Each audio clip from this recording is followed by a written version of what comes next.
In the depths of history, there have always been lands spoken of that, beyond their physical borders, hold cosmic meanings within them.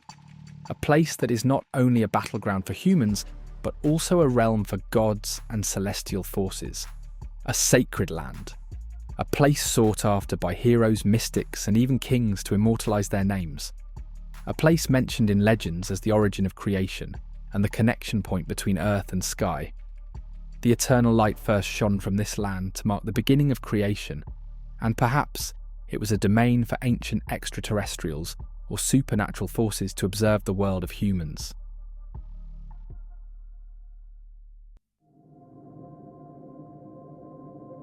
When examining the ancient narratives of Mesopotamia, one finds that its people regarded their cities as earthly replicas of heavenly cities. For instance, the city of Eridu derived its name from a celestial city in the heavens. The Sumerians believed that earthly kings were representatives of the gods, and their rule reflected divine governance. Therefore, the capital of their kingdom had to be a terrestrial version of the god's heavenly abode. Similarly, Hebrew tradition mentions a heavenly Jerusalem, from which the earthly Jerusalem took its name. In Chinese mythology, earthly kingdoms were seen as reflections of the celestial empire, with their capitals regarded as earthly versions of a heavenly realm. This belief is evident across numerous ancient civilizations, from the Middle East and Europe to Asia, and even Central and South America. All these cultures referred, in various ways, to a sacred land, a realm created and governed by the world's creator. This idea is part of the discussions in this book regarding remnants of Saturn's rule. If you've seen our previous video, you're already familiar with Talbott's discussions about the land of the supreme god situated amidst cosmic waters. This heavenly kingdom was depicted as a vast ring encircling the central god. Using examples from ancient beliefs, Talbott interprets that Saturn represents the mythical motherland referenced in various legends. For example, in Chinese astronomy, Saturn is known as the planet symbolizing the Earth. In ancient Egyptian mythology, Geb, the god of the Earth, is equivalent to Kronos in Greek mythology. According to Talbott, this suggests that Saturn was once the original Earth. The world we live in now, he claims, is a replica of this heavenly version. It is important to note that what ancient people referred to as Earth was not the planet we know today. Instead, it was a specific sacred region, considered worthy only of their united nation. This was believed to be a replica of the original cosmic land in the heavens. Talbott identifies this cosmic land with Saturn, which, in ancient Egyptian beliefs, was referred to as Ta, meaning the pure land. Similarly, in Sumerian belief, the term Ki denoted the pure land, or the great land. In Assyrian myths, the term Asara referred to the supreme place. Comparable concepts include the pure land in Buddhist belief and the heavenly realm in Hindu mythology, which were imagined as sanctuaries for gods and pure souls. These lands were envisioned as distant from the mortal earth. Talbott contends that efforts to locate this mythical land, geographically on modern Earth, are misguided. This land does not belong to our planet. Ancient cosmology placed the primordial place not below, but at the celestial pole in the north. In ancient Egyptian thought, this city was the dwelling of the Lord of the primordial place. Talbott identifies it with Saturn's realm, a fertile land transformed into a garden of abundance. Its inhabitants lived in peace, nourished by eternal bread and the drink of life, accessible only after death. In the Egyptian Book of the Dead, this land is referred to as the Field of Hetep. A deceased king declares, "I know the names of the regions and rivers within the Field of Hetep. I have been granted abundance." This field, also called the Meadow of Peace and Plenty, is described as the homeland of ancestors and the future abode of the deceased. It is the first land created by the Creator, overflowing with abundance. The text recounts a deceased king journeying to meet his father, Osiris, in this land. "I have gone to the great island amid Sektet Hetep, where the swallows descend. The swallows are the undying stars. I will eat what you eat. I will drink what you drink, and you will nourish me at the pole."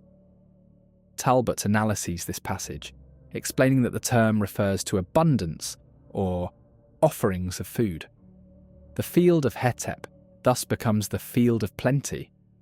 Its secondary meaning, unification, signifies a place where ancestors and all who die are reunited. For Talbott, it symbolises the wholeness of human existence. The undying stars, described as swallow gods, were, in ancient Egyptian belief, the circumpolar stars. These stars revolve around the celestial pole and never dip below the horizon. Interestingly, this abundant realm is also said to contain celestial grain, light-filled crops from the gods' storehouses. According to the texts, the Creator brought this grain from the house of plenty to earth. In some interpretations, this grain originated from the luminous spirits of secondary gods, fragments of the central sun or primary god, linking it to divine forces. This is why, in their spiritual rituals, the Egyptians offered sacred bread and cakes to the dead, symbolising the earth or soil born of celestial grain. These cakes were representations of the great God and his creation, the Garden of Abundance. The Egyptian idea of grain as a divine gift and a symbol of the Creator's body can also be found in modern Christian rituals.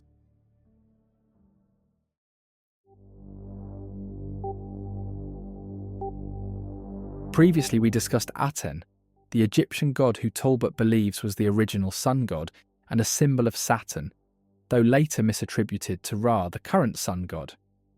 In his discourse on the sacred land, Talbott adds that based on ancient Egyptian depictions, they believed this primordial garden was located within Aten's domain, essentially Saturn's realm. He emphasises that paradise, the sacred land that ancient myths and legends across various civilizations sought to locate, was the original dwelling of the sun god.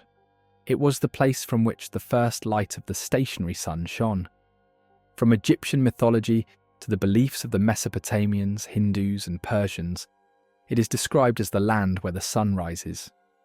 Even thousands of miles away from these known ancient civilizations, the Hawaiians referred to an ancestral land named Tahiti Na, calling it our peaceful homeland, the land of the tranquil dawn.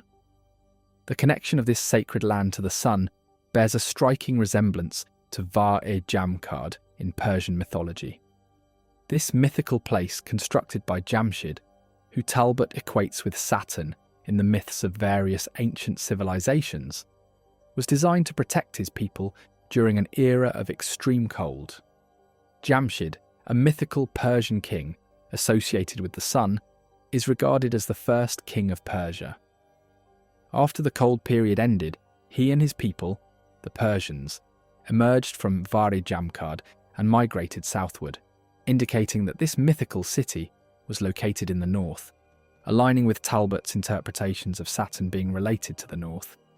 Much like the descriptions of the Egyptians' field of plenty, Var-e-Jamkard was depicted as a land of abundance, where its inhabitants needed no labour to meet their needs. They lived in perfect health, free from pain and disease. According to a mythical belief, some inhabitants remained in this legendary place and did not join the southern migration of the Persians, continuing their existence in the mythical realm. For those familiar with the ancient astronaut theory, you may recall that Zecharia Sitchin also delved into the concept of the sacred land, although he focused more on Jerusalem. Sitchin posited that an area spanning from the northern Persian Gulf to Mesopotamia and Egypt was the landing site for extraterrestrials who brought civilization to Earth's indigenous humans. He drew similar conclusions about ancient sites in the Americas, describing them as bases or contact points between ancient extraterrestrials and humans. Sitchin also noted the tendency of Mesopotamian inhabitants to attribute their cities to heavenly ones, suggesting that these heavenly cities, referenced in ancient descriptions, were the bases or origin planets of these extraterrestrials. For example, Eridu, mentioned in Talbott's discussions, was, according to Sitchin, a place from which the gods, or ancient extraterrestrials, descended to Earth. Combining these perspectives, the sacred land could represent a location within Saturn's domain, where the gods of ancient civilizations originated. Alternatively, it might have been an extraterrestrial base at the edge of the solar system, used for monitoring Earth and communicating with humans. Reaching this land might have signified access to an advanced world for Earth's humans. A more significant theme from the review of ancient Persian beliefs concerns the passage of righteous souls through Saturn to the eternal world of light. In Manichaean and Mithraic beliefs, Saturn, or Kivan, represented the final stage of the 7 steps of a soul's evolution. If a soul successfully overcame this most challenging phase, it would reach the world of light, governed by Zurvan, the oldest Persian deity, also associated with Saturn in Talbott's interpretations. In the myth of Zurvan, previously discussed, he contemplates having a child in solitude, thereby initiating the creation of the first light in the universe, the same primordial light that Talbott suggests originated from Saturn, the cosmic source.